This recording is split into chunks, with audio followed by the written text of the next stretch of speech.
కానీ ప్రజలకు కానీ ఆ సమగ్ర కుటుంబ సర్వే ఎప్పుడన్నా అందుబాటులో పెట్టిండ్రు అధ్యక్ష? దాదాపుగా 10 సంవత్సరాలు అవుతుంది. అదొక రహస్య నివేదికగా మీరు మాత్రమే సమగ్ర కుటుంబ సర్వే చేసి ఒకే ఒక్క కుటుంబము ఆ వివరాలన్నీ దాచిపెట్టుకొని వాళ్ళకు అవసరమైనప్పుడు వాళ్ళు చూసుకొని ఎన్నికలప్పుడు దాన్ని ఉపయోగించుకొని మిగతా సమయంలో ఎవరికి అందుబాటులో లేకుండా చేసింది. మాకు అట్లాంటి ఉద్దేశం లేదు అధ్యక్ష.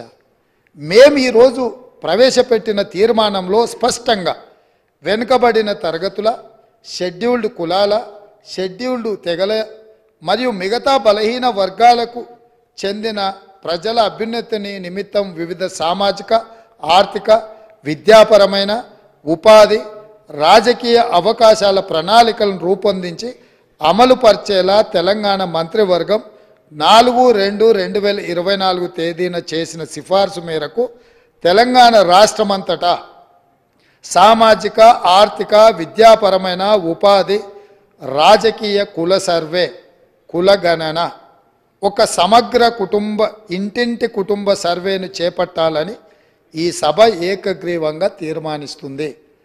ఇందులో ఎలాంటి అనుమానాలకు, శశభిషలకు తావు లేకుండా ఈ ప్రభుత్వం ఒక తీర్మానాన్ని ప్రవేశపెట్టింది. ఈ తీర్మానాన్ని మీరు అర్థం చేసుకొని మీకున్న అవగాహన మేరకు, మీకున్న అనుభవం మేరకు మీరు ఇంకేమైనా ఇది అమలు చేసే క్రమంలో ఏదైనా న్యాయపరమైన, చట్టపరమైన చిక్కులు వచ్చే అవకాశం ఉందని మీకు ఏదైనా అనుమానం ఉంటే మీ అనుమానాలతో పాటు దీన్ని అమలు చేయడానికి సూచనలు ఇవ్వండి. మీరు అన్ని అనుమానాలను లేవనెత్తి అసలు ఈ తీర్మానానికే ఒక చట్టబద్ధత లేదన్నట్టుగా చర్చ జరగడము ఇది మనందరికీ మంచిది కాదు. కాబట్టి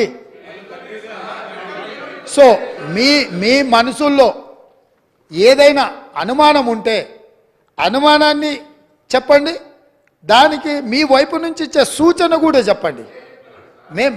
మేము ఇక్కడ ఇది రహస్యంగా మేమేదో కూర్చొని మేమేదో పదురుకొని కూడుకొని ఏదో తీర్మానాన్ని పెట్టి చర్చ లేకుండా పాస్ అని ముందుకు వెళ్ళదలుచుకోలేదు అధ్యక్ష. ఇది అత్యంత కీలకమైంది. తెలంగాణ సమాజంలో సుప్రీంకోర్టు వరకు కూడా జరిగిన చర్చలు ఏముంది?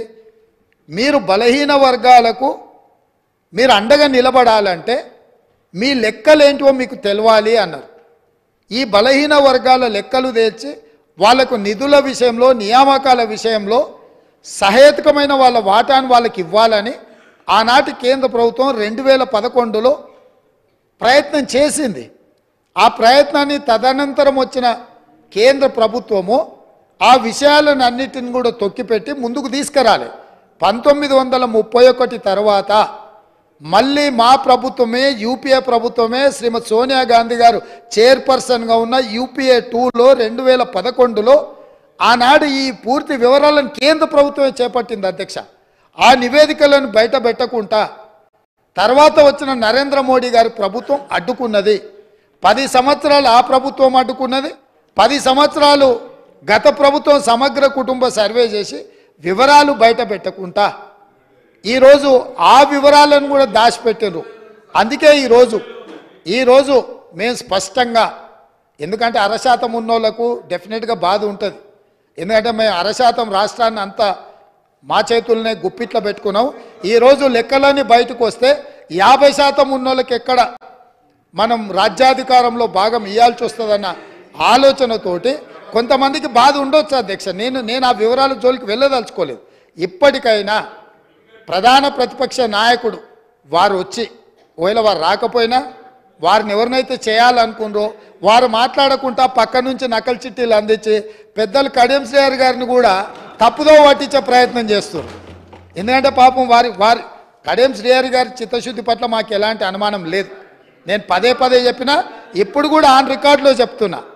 కాకపోతే సావాస దోషం అంటారు కదా, కొంతమంది పక్కలో కూర్చొని వారిని కూడా తప్పుదోవలో నడిపించే ప్రయత్నం చేస్తుండ్రు. దీనికి సంబంధించి అధ్యక్ష పార్లమెంట్ మార్చాల్సిందే, సీటు కాదు బయటికి పంపాల్సిందే. సీటు మారిస్తే కూడా ఈ గాలి జోకితే మళ్ళీ ప్రమాదం ఉంటుంది. నేను స్పష్టంగా నేనే క్వశ్చన్ వేసిన అధ్యక్ష. 21/12/2021లోనే పార్లమెంట్లో నేను ప్రశ్న వేసిన ఆ ప్రశ్నకు సంబంధించిన రిప్లై కూడా ఉంది. తారక రామారావు గారికి ఇది పంపుతా, ఎందుకంటే వారికి ఏమైనా అనుమానాలు ఏమైనా ఉన్నాయో నా ప్రశ్నకి ఇచ్చిన జవాబు డీటెయిల్గా ఇక్కడ ఉన్నది. వీటన్నిటిని పరిగణలోకి తీసుకొనే ఈరోజు మా ప్రభుత్వం ఒక మంచి ప్రయత్నం చేస్తుంది. ఎక్కడో ఒక దగ్గర దీనికి పునాది పడాలి. ఆనాడు రాజ్యాంగం రాసుకున్నప్పుడే కాంగ్రెస్ పార్టీ ఎస్సీ ఎస్టీలకు రాజ్యాంగపరమైన రక్షణ కల్పించి రిజర్వేషన్లు ఇచ్చిండ్రు. కాబట్టే ఈరోజు 19 మంది ఎస్సీలు 12 మంది ఎస్టీలు సభ్యులై చట్టసభలకు వచ్చిండ్రు. 5 మంది 3 ఎంపీలు 3 ఎస్సీలు 2 ఎస్టీలు ఎంపీలై ఈ రాష్ట్రం నుంచి పార్లమెంట్లోకి వెళ్తున్నారు. ఇవన్నీ కూడా కాంగ్రెస్ పార్టీ ప్రజల యొక్క అవసరాలను అన్నిటినీ దృష్టిలో పెట్టుకొని వాళ్ళు అడగకంటే ముందే వాళ్ళ అవసరాలు తీర్చాలన్న ఆలోచన మాకుంది. రాజేందర్ సచార్ కమిటీ వేయడం ద్వారా మైనారిటీ వర్గాలకు ఏ విధంగా మేము మద్దతు ఇవ్వాలనో ఆ విధంగా మద్దతు ఇవ్వడమే కాకుండా కాంగ్రెస్ పార్టీ అధికారంలో ఉన్నప్పుడు మైనారిటీలకు 4% రిజర్వేషన్ ఇచ్చి విద్యా ఉపాధి అవకాశాలలో వాళ్ళని ఆదుకోవడానికి ఉద్యోగ అవకాశాలలో మైనారిటీలకు 4% రిజర్వేషన్లు ఇచ్చిన చరిత్ర మాది. ఇక ఈరోజు మేనిఫెస్టో ఎన్నికలు హామీలు ఉన్న ఒకవేళ చర్చ చేయాలనుకుంటే తమరి అనుమతితోటి మళ్ళీ